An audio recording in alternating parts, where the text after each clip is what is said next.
तो गाइस जैसा कि आप सभी जानते हैं कि आज हम यहाँ पर आए हैं यूपी DLED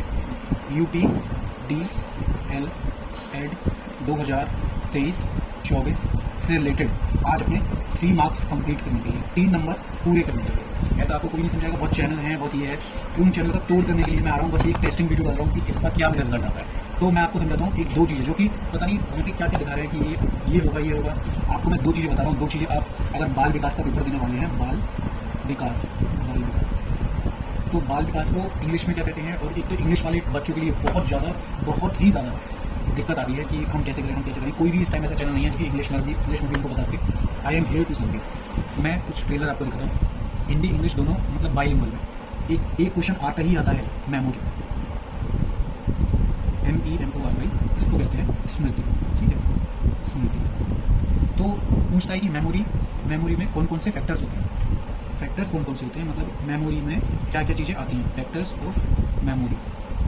तो मेमोरी में केवल 4 फैक्टर्स आते हैं, 1 2 3 4। कौन कौन से? लर्निंग और रिटेंशन, रिकॉल और रिकॉग्नाइजेशन। अभी हमने 4 चीज़ें सीखी। लर्निंग में कौन कौन सी चीज़ आती है? लर्निंग, रिटेंशन, रिकॉल और रिकॉग्नाइजेशन। अब लर्निंग को कहते हैं अधिगम, और रिटेंशन को कहते हैं धारण, और रिकॉल को कहते हैं पुनर्स्मरण, और रिकॉग्नाइजेशन को कहते हैं पहचान। ठीक, मैंने आपको इसलिए बताया कि मेमोरी जो है उसको स्मृति कहते हैं। उसके क्या फैक्टर होते हैं? उसके 4 फैक्टर्स होते हैं, लर्निंग, रिटेंशन, रिकॉल, रिकॉग्नाइजेशन। अधिगम, धारण, पुनर्स्मरण, पहचान। हमारी मेमोरी जो हमारे दिमाग में जो आता है, पहले हम उसको लर्न करते हैं, अधिगम करते हैं, फिर दिमाग में धारण करते हैं। धारण जब हम कर लेते हैं तब उसको जो हमें रिकॉल करना होता है तो उसका पुनर्स्मरण करते हैं। पुनर्स्मरण जब हो जाता है तो उस चीज़ की पहचान करते हैं कि हाँ ये चीज़ ठीक थी। तो क्वेश्चन एक तो ये पूछेगा कि मेमोरी कितने टाइप की होती है, इसके फैक्टर्स होते हैं। 1 नंबर आपका ये पक्का ये पूछेगा। और दूसरा ये पूछेगा कि जैसे मान लो मेमोरी में कौन सा फैक्टर नहीं है, तो वो किसी 3 को दे देगा, और एक दे देगा चिंतन। ठीक है, चिंतन।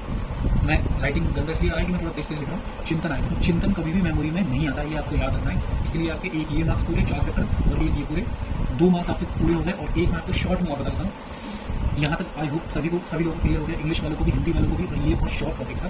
और दूसरा टॉपिक जो है वो है हमारा इंटरेस्ट, INTREST। इंटरेस्ट को कहते हैं अभिरुचि। ठीक, अब इंटरेस्ट होते हैं 2 टाइप के इंटरेस्ट होते हैं। भाई मैं हूँ तो मुझे में कुछ इंटरेस्ट होगा, तो वो बचपन से इंटरेस्ट होगा, बचपन से होगा तो जन्मजात मतलब जन्मजात होगा तो क्या हो जाएगा? इनबॉर्न इंटरेस्ट हो जाएगा। ठीक, और अगर जन्मजात नहीं होगा तो मैं दूसरों से सीखूंगा कि भैया ये चीज़ तो बहुत अच्छी है, इसमें मुझे बड़ा इंटरेस्ट आ रहा है। तो दूसरा कौन सा इंटरेस्ट होगा? अर्जित करने वाला, एक्वायर्ड इंटरेस्ट। ठीक, 2 टाइप के। एक क्वेश्चन ये पूछा कि भाई इंटरेस्ट, अभिरुचि कितने टाइप की होती है, तुम्हें बताना है 2 टाइप की। एक नंबर ये पक्का तुम्हारा, और फिर वो पूछेगा कि मतलब क्या फैक्टर होते हैं कि मतलब इंटरेस्ट जल्दी हो जाता है या नहीं होता है। तो तुम्हें बता देना है कि भाई जो हमें अच्छी चीज़ लगती है उसमें हमारा इंटरेस्ट जल्दी हो जाता है, और जो हमें बेकार चीज़ लगती है उसमें हमारा इंटरेस्ट नहीं होता है। जैसे पढ़ाई है, मोस्टली लोगों को पढ़ाई अच्छी लगती है तो उसमें इंटरेस्ट उनका कम होता है। आई होप यहाँ पे आपके 3 से 4 नंबर क्लियर हो गए होंगे। मेमोरी आपको हिंदी में पता लग गया, स्मृति कहते हैं। 4 फैक्टर्स होते हैं उसके, अधिगम, धारण, पहचान करते हैं। और एक क्वेश्चन ये पूछेगा कितने फैक्टर होते हैं, 4 बताना है आपको। और इस क्वेश्चन में नहीं फंसना है कि मेमोरी का ये चिंतन होता है, वो कभी नहीं होता है। आपको पूछेगा कि 3 होते हैं, एक कौन सा नहीं होता है, तो आपको चिंतन पर लगाना है। ठीक, यहाँ तक आपके 2 नंबर क्लियर हो गए। इंटरेस्ट का हिंदी में मतलब होता है अभिरुचि 2 टाइप की होती है, या तो जन्मजात होगी या अर्जित करने वाली है। तो तुम्हारे बचपन से आएगी या फिर तुम किसी को अर्जित करोगे उसका। तो इनबॉर्न इंटरेस्ट और एक्वायर्ड इंटरेस्ट। ठीक है, और आप डायग्राम भी बना सकते हो। आई होप यहाँ से आपके 3 से 4 नंबर क्लियर हो गए होंगे। जिन भी स्टूडेंट्स जो भी ये वीडियो देख रहे हैं, मैं ये केवल टेस्टिंग के लिए वीडियो डाल रहा हूँ, ऐसी बिल्कुल भी वीडियो नहीं है। बहुत अच्छा कॉन्सेप्ट लेकर बैठा हूँ मैं सारी चीज़ों में। आई होप अगर आपका एक सपोर्ट आ गया मुझे तो मैं इस चीज़ को बहुत आगे ले जाऊँगा। Thank you so much.